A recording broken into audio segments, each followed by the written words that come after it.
y'all? It's your boy Chris, aka Money Mitch, back on the episode of Money Mitch Show. Did you miss me? Because I miss you.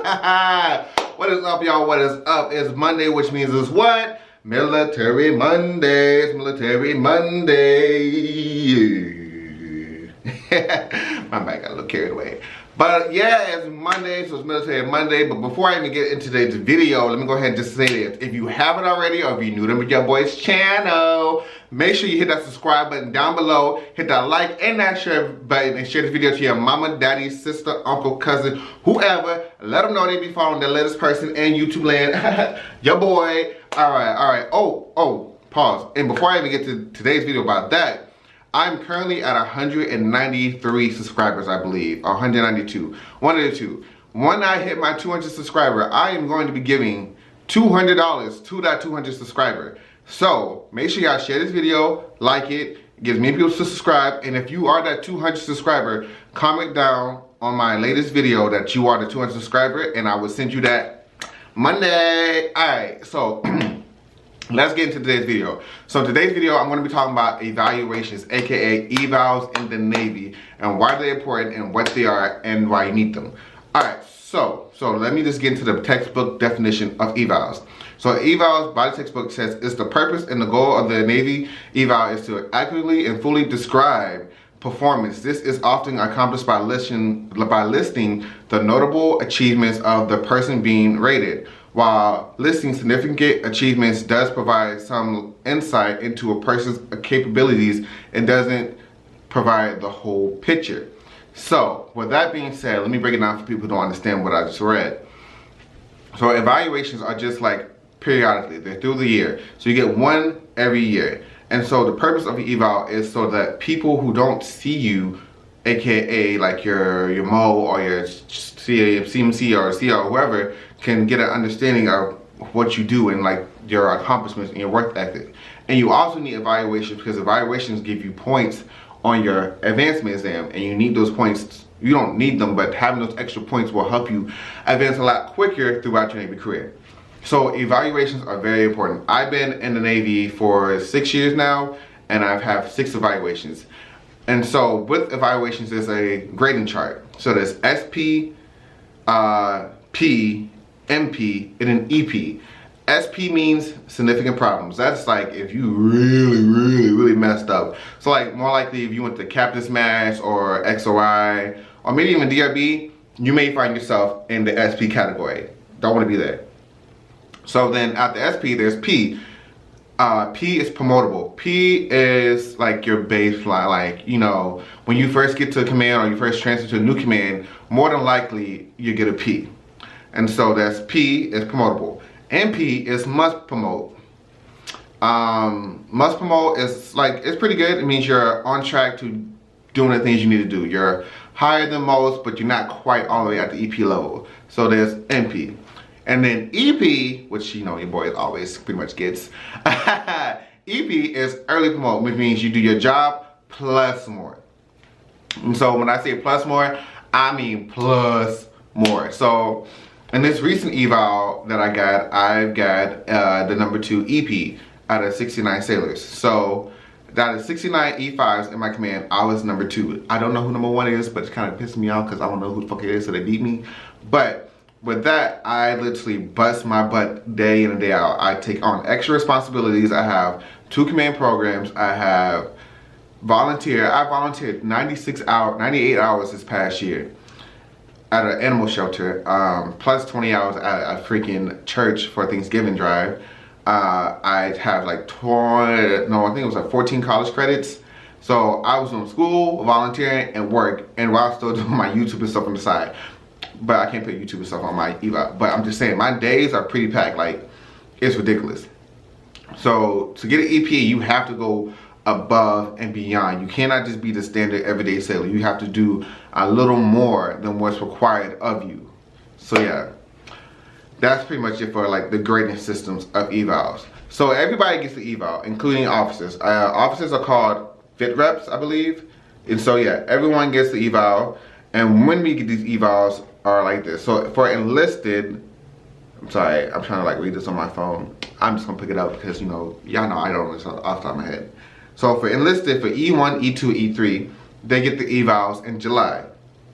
E4s get theirs in June. E5 get our evals in March, which hence why I just got my eval.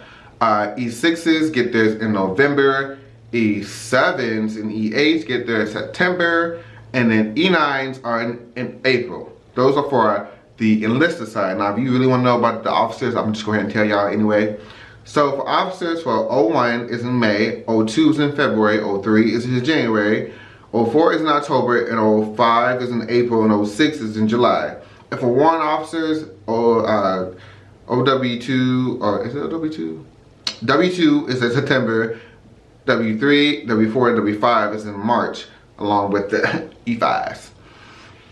And so yeah. So I told you guys why they're important and the things you need to do. So I will say this: as you progress in your career, you start to have to write your own eval and then evals for others. So right now I'm an E5, so I wrote my own eval. And as easy as it may seem to talk about yourself, it's actually not that easy. It's super hard to try to condense everything I've done within 365 days into a piece of paper. And it's a block 43, I think it's called. And it's like 18 lines. So I had to pick a year's worth of work and fit it into this little block. And so it's not as easy as it seems. But it's doable. You just have to pick the most important things and the things that make you stand out. As far as like me having to write other people's evals, it's actually kind of easy. So right now I just got my eval debrief, and so I'm currently working on my junior sailor evals, which are my E4 evals because they're due next. And then I actually do have one airman, so I do have to write an airman eval, but that's not on that line. So my E4 evals, like I said, due in June. So I'm currently writing them. So I had them write their own evals, and then they're gonna give it to me, and then I will go through, edit it, and give it back to them, and they'll let them fix it. And then once I'm good with it, I will give it to my E6, which is my 81 or whoever wants them, and they will read them, review them, make the corrections, give them back to me, and then I will fix them, and then give it back to them. And then once they're done with them, they give it up to the chief, and chief does the same thing, gives it back to first class fixes it, give it back to chief. Once chief's good with it, he gives it to Divo, and then Divo will fix it and give it back to chief, and then chief make the corrections. And once Divo is okay with the eval, then it routes up through the chain of command to your reporting senior. So let me go back then. So my reporting senior for E5 is the Mo. Reporting seniors for E4 and below is your division officer. I don't know what it is for officers, I mean not officers, but for E6 and above, the chiefs. I probably should ask somebody, but I don't know. But they have a reporting senior too. I'm pretty sure theirs is a CO. But yeah, so once your division officer is done with it, depends on what rank you are, it goes off, and then that's pretty much all it is after that. Once your division officer chops it, that's pretty much what you got. And so once you write your own eval, you don't see it once your first class is good with it. After that, you don't see it until it's time for you to get your debrief, which I just got mine, which I was very proud of. Thank you very much. But yeah, evals are important. I can't stress it enough. And what you don't write, they don't know. So you may have done like all this volunteering and like done all this extra stuff, but if you don't put that on your eval, your first classes and cheese and divos are not gonna know, because they don't keep track of what you do at work, and especially outside of work. So just make sure when you write your evals that you're very much bragging about yourself, like, you know, you the shit, you know what I'm saying? Even though you might not be the shit, you might be, you know, a little shitbag, but do your best. Let me see, that's pretty much it by evals. Evals are important, you need them, you get them once a year, and they make a very good impact on your advancement. Because, for example, I know this E5 that's really good at taking a test, and he passes a test like in the 60s and 70s, which is really high, but because his evaluations suck, he's not able to make E6.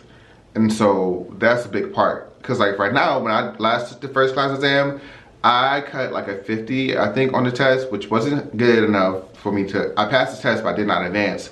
But my evals were so high, so all I had to do on this cycle was work on my tests, studying, like really get a good score on my tests, and that way it will translate to match with my evals, and hopefully I'll make E6. We'll find out around May, I think. But yeah, That's all I really have for this video. I appreciate you guys for watching. Remember, the 200 subscriber is gonna get $200. So make sure y'all share this video. And then when I get to my 100th video, because right now I think this will probably be my 81 video. When I get to my 100th video, I'm gonna be giving away $500 to someone special. I don't know the rules or regulations for that yet, but I'm gonna come up with it soon. But yeah, make sure y'all subscribe, and thank you guys, and bye.